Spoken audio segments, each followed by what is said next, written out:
They actually kind of like vacation separately. There's snow, but they do migrate south, but sometimes they separate. And they come back, meet back up in the spring. And off to your right is the Portland Pipeline Pier. And this pier can take on 2 ocean-going oil tankers at the same time, and they would be offloading crude oil. It does not get refined here. It actually is brought 236 miles all the way to Montreal, Canada, through that pipeline you're seeing in the rear of the pier, above and below ground river, so it's pretty difficult. Also, we are heavily fortified, very well protected, so nobody wanted to mess with us. We're now seeing the second lighthouse of our tour. This is Spring Point Ledge Lake in South Portland. We're now in the city of South Portland. River, so it's pretty difficult. Also, we are heavily fortified, very well protected, so nobody wanted to mess with us. We're now seeing the second lighthouse of our tour. This is Spring Point Ledge Lake in South Portland. We're now in the city of South Portland. River, so it's pretty difficult. Also, we are heavily fortified, very well protected, so nobody wanted to mess with us. We're now seeing the second lighthouse of our tour. This is Spring Point Ledge Lake in South Portland. We're now in the city of South Portland. Naval Hero.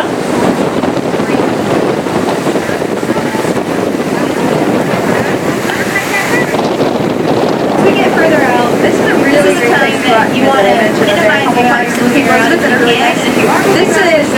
This is one of my favorite places to come out to when you want to get out of the city. The rocks, the granite cliffs out there are a great place to kind of explore around and look in tide pools and things like that. There are a bunch of dirt paths and trails out there. It's a 90-acre park, but most of it isn't really. In January of 1791. And at that time, as you can imagine, we didn't have a whole lot of financial resources as a country, so they really had to be thrifty here. They hand-picked field stones from local farms in the area and used those granite stones to construct this lighthouse.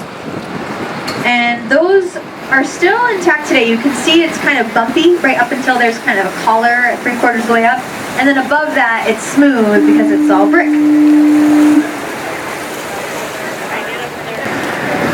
So now if you follow the land all the way, so you're looking still off to the right, if you follow the land all the way out to the furthest point you can see a lighthouse out there. That is, and actually you can kind of see 2, because we have a very clear day today. You can kind of see 2 lighthouses. Those are part of Cape Elizabeth II Lake. This is another public park. And by the way, we are crossing the Maine shipping channel, so this is the rockiest it's going to get right here. So that's what. So out there, Cape Elizabeth II Lake, they constructed 2 lighthouses out there to distinguish Cape Elizabeth from Portland Head. So if you saw 2 lighthouses, you'd know you were at Cape Elizabeth Point, 1 lighthouse, now you've reached Portland Head. But once we had some technological developments, that wasn't necessary anymore. So one of those lighthouses, this is actually this close to the harbor. So several ships went aground out here, the last one being the 400-foot steamship, the California, which, if you've heard of it, was the last ship to make contact with the Titanic before it sank. But when the California went aground here, it was kind of the last straw because it got stuck out here for 6 weeks before they could tow it away and bring it to be repaired. No casualties.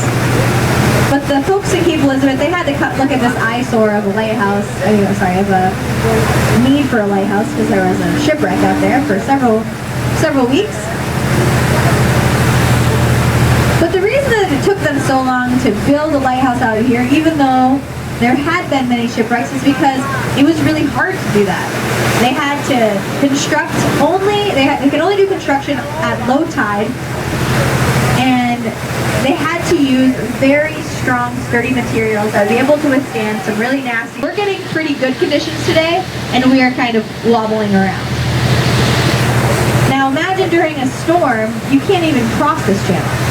So, or it's very difficult to, it's quite dangerous. So they would get dropped off out here, usually for 2-week stints, and there would be 3 of them stationed there at a time. But sometimes, nobody could make it out here to pick them up. So they would get stuck out here for up to 6 weeks.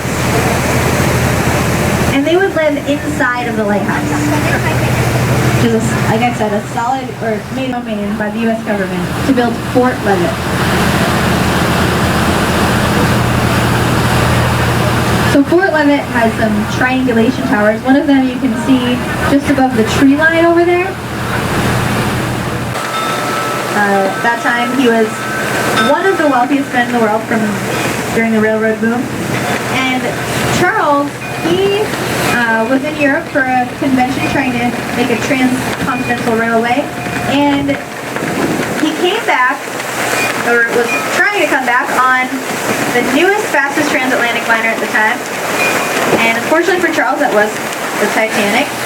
He did not survive, but his wife and daughter were on board with him, and they did survive.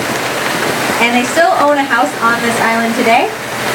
And there are now 96 living descendants of Charles that have some sort of complicated timeshare system out there for about 3 to 4 months of the year.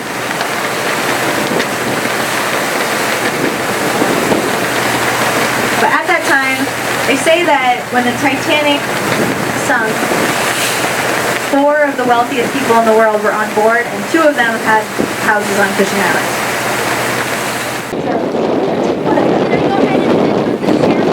So these are called farmers. They are native to this area, and they can get huge. They can be between 150 and 375 pounds. There's some tiny ones out there, huge ones. And you can see that they're all kind of trying to vie for space. They're all fighting over space up on this rock. They're actually, it looks like they're hanging out together, but that's not really the case. They're at the end of the Appalachian Trail. Alright, everybody say hi.